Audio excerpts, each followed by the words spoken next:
kekasih di dalam Tuhan kita Yesus Kristus, setiap kita manusia, kita punya kelemahan. Sehebat apapun kita, sekaya apapun kita, seganteng dan cantiknya apapun kita, kita pasti punya kelemahan. Dan oleh karena kelemahan itu, Bapak Ibu Saudara, ketika ada dalam persoalan, ada dalam masalah, ada dalam pergumulan, seringkali kita mengalami lemah, tidak mampu untuk mengatasi persoalan yang ada. Tapi sebagai orang yang percaya, Bapak Ibu Saudaraku yang kekasih, kita tentu tidak akan merasa putus asa dengan setiap kelemahan yang ada, karena kita memiliki Tuhan yang tidak terbatas. Kalau kita manusia terbatas, Tuhan itu tidak terbatas, Bapak Ibu Saudara. Kuasanya, kasihnya, bahkan kekuatannya tidak terbatas. Dan itu sanggup Tuhan nyatakan dalam kehidupan kita sebagai umatnya. Menjadi pertanyaan bagi kita, bagaimana? Dengan cara apakah kita memperoleh kekuatan itu? Tentunya Bapak Ibu Saudaraku yang pertama, kita harus melekatkan diri kita kepada Tuhan. Kita harus mendekatkan diri kepada Tuhan, menjalin hubungan yang intim dengan Tuhan, melekatkan kepada pokok anggur yang benar. Dalam Yohanes pasal 15 ayatnya yang kelima, bahwa kita tidak bisa berbuat apa-apa di luar Tuhan. Jadi kita harus melekatkan diri kepada Tuhan. Yang kedua, Bapak Ibu Saudara, kita harus tenang dalam menghadapi persoalan dan pergumulan. Diam dan tenang.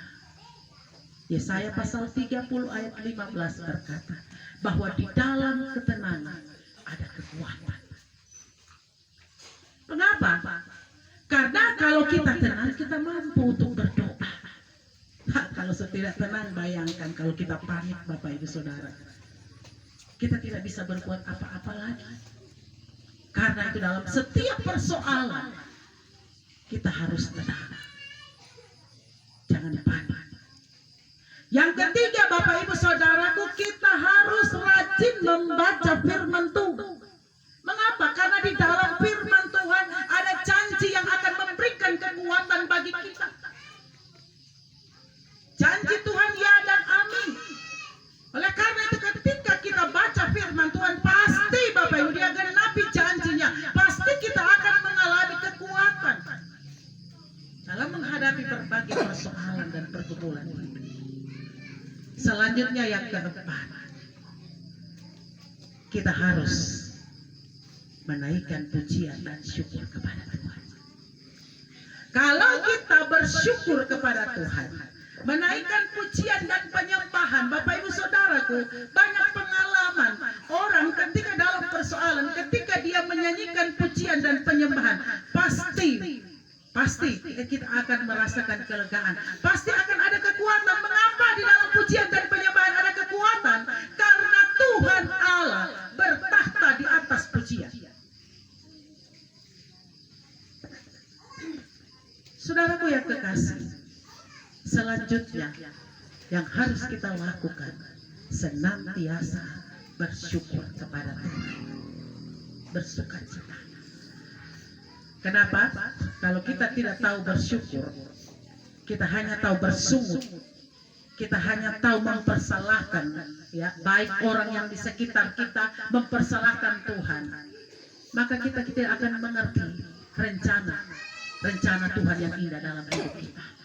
Tetapi kalau kita mau bersyukur, kita tetap mengimani bahwa segala sesuatu yang terjadi, entahkah itu mendatangkan duka cita ataupun mendatangkan sukacita, ketika kita bersyukur, maka kita ada kekuatan. Kenapa? Karena kita percaya bahwa segala sesuatu yang terjadi itu ada dalam pengaturan Tuhan. Kita percaya di balik persoalan, di balik masalah, ada rencana indah yang Tuhan sediakan bagi kita. Oleh karena itu Bapak Ibu Saudaraku, jangan pernah takut dengan persoalan pergumulan. Jangan pernah takut dengan masalah yang ada dalam hidup ini. Kenapa? Karena Tuhan yang kita sembah di dalam Yesus Kristus, Tuhan yang baik, yang kekuatannya tidak terbatas. Dia sanggup memberikan kita kekuatan dan kemampuan dalam menjalani hidup ini.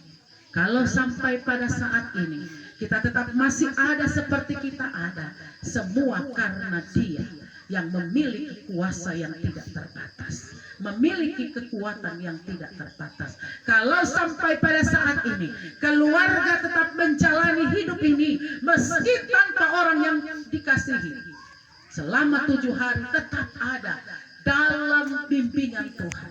Selama 7 hari tetap diberikan kekuatan oleh Tuhan.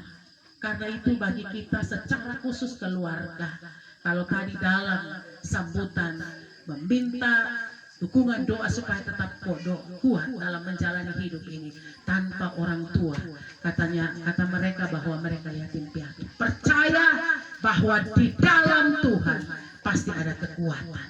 Percaya bahwa di dalam Tuhan anak-anak cucu-cucu yang ditinggalkan pasti diberikan penguatan, penghiburan, dan pasti di balik semua ini ada rencana indah Tuhan sediakan.